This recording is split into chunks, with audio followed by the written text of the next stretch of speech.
There is a moment in history that almost nobody noticed, yet it reshaped everything you touch, everything you earn, and everything you believe about money. A moment so quiet that people slept through it, went to work the next morning, bought groceries, and lived their lives, completely unaware that the ground beneath them had shifted forever. What if I told you that the most important thing in your life, the paycheck that feeds you, the savings that shield you, the wealth you think you possess, is not as real as you think?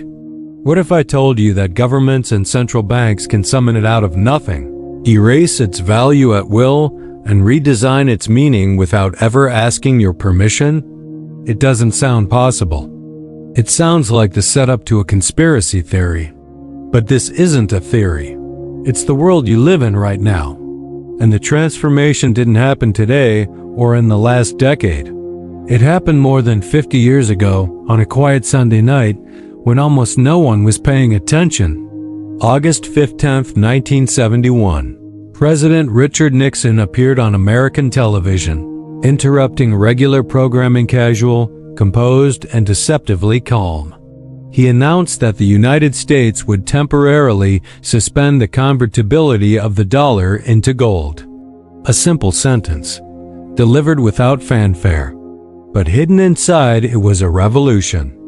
For the first time in modern history, the world's reserve currency was no longer tied to anything real. No gold, no metal, no measurable anchor. Dollars had become promises of themselves, nothing more. Nixon called it temporary. But the window never reopened. The world crossed a line, and there was no turning back. To understand why this one moment changed the entire financial world, you have to rewind to the decades before it. After World War II, world leaders met at Bretton Woods to design a stable global system. Currencies would be tied to the US dollar, and the dollar would be tied to gold, $35 per ounce. For a while it worked beautifully. Stability, predictability, trust. But by the 1960s, the system was cracking. America was spending aggressively on the Vietnam War and on expensive domestic programs. Dollars were flooding the world, but the gold supply backing them was shrinking. Foreign governments began lining up at the gold window, demanding what they were owed: real metal in exchange for paper. The United States realized it was trapped. The promises it had made no longer matched the gold it possessed. Closing the gold window was the only escape. That single decision didn't just rewrite American finance. It rewired the entire global system. Because once the dollar was no longer backed by gold, every currency tied to the dollar became unanchored as well. The world transitioned quietly, almost invisibly, into an era of money backed only by decree. Economists call it fiat currency, from the Latin, fiat, let it be done. Money existed because government said it existed. Not because it had inherent value, not because it was redeemable for anything tangible, but because the system depended on collective belief. What makes this moment so remarkable is how smoothly the illusion held. The day after Nixon's announcement, nothing seemed different. People cashed paychecks. Stores opened. Banks functioned. The old world died, and yet no one mourned. But beneath the surface, everything had changed. Humanity stepped into an age where trust, not scarcity, became the foundation of the financial order. And history has made one thing clear: systems based solely on trust always break. Because this wasn't the first time rulers detached money from reality. The Romans learned that lesson in slow motion. Their silver coins, the denarius, began at 90% purity. Over time, emperors diluted the metal to pay for wars and luxuries. Nero cut the silver content by nearly 1/3. Later rulers reduced it even further until the coins were essentially bronze with a thin silver coating. Inflation soared.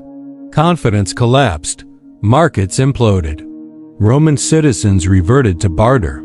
The greatest empire in the world watched its economy decay because its money no longer meant anything.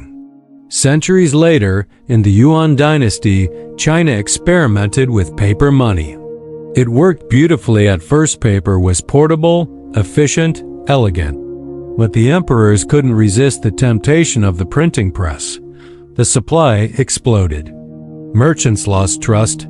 Prices spiraled out of control. The currency eventually collapsed, taking the dynasty's economic structure with it. Different civilizations. Different centuries. But the same human weakness repeated over and over. Whenever rulers disconnect money from real value, the temptation to abuse it becomes irresistible. And every time they do, the people pay the price. Nixon's decision in 1971 wasn't new. It was simply the most consequential version of the oldest financial trick in human history. The difference this time was scale. When Rome collapsed, the world moved on. When the Yuan dynasty failed, its effects were regional. But when the dollar left gold behind, the entire global financial system followed. Currencies floated freely. Central banks began experimenting with interest rates. Governments discovered they could borrow without restraint. Debt no longer required discipline. Money no longer required backing. It seemed liberating. It seemed modern. It seemed advanced, but this freedom came with a silent cost. The world entered an economic model that requires constant expansion of debt, of credit, of money supply.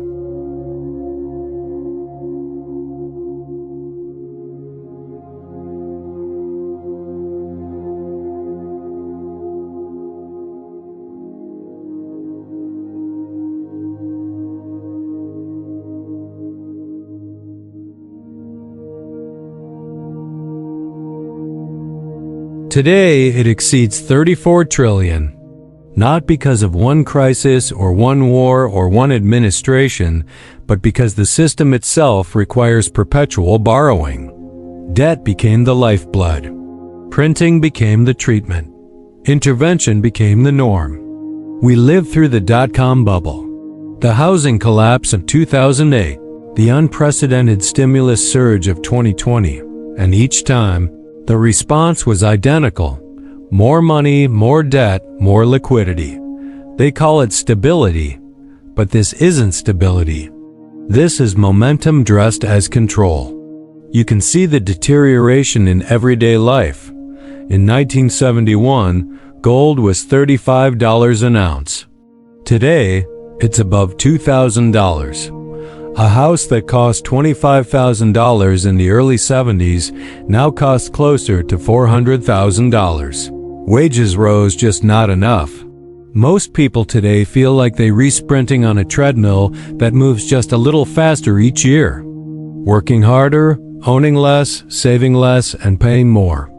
This is what inflation looks like when it becomes the operating system rather than a malfunction.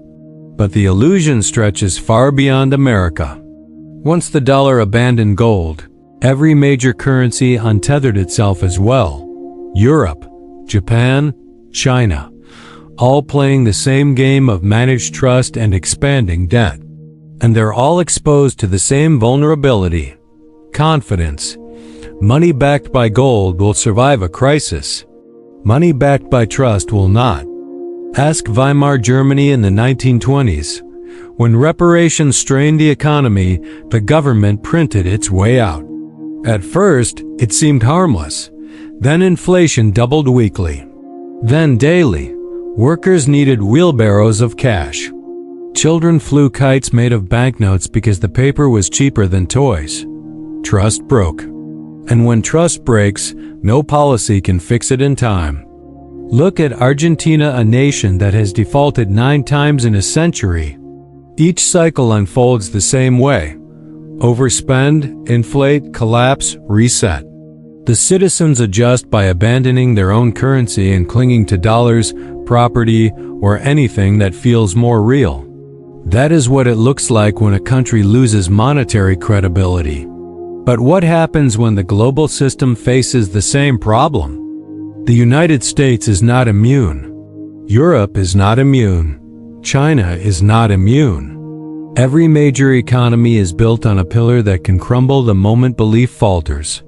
And yet, most people never question the thing they depend on most: money. They treat it like a law of nature, timeless, stable, unquestionable. But money is none of those things. Money is an agreement, a story, a psychological contract we pretend is an economic law. Once it was seashells, once it was salt, once it was gold. Now it is numbers on a screen contained within a system that can be rewritten with a keystroke. And that brings us to the next evolution of this system: digital currency controlled directly by governments. Central bank digital currencies. They promise convenience and speed. But beneath the marketing lies something unprecedented: total financial surveillance. Every transaction traceable. Every dollar programmable.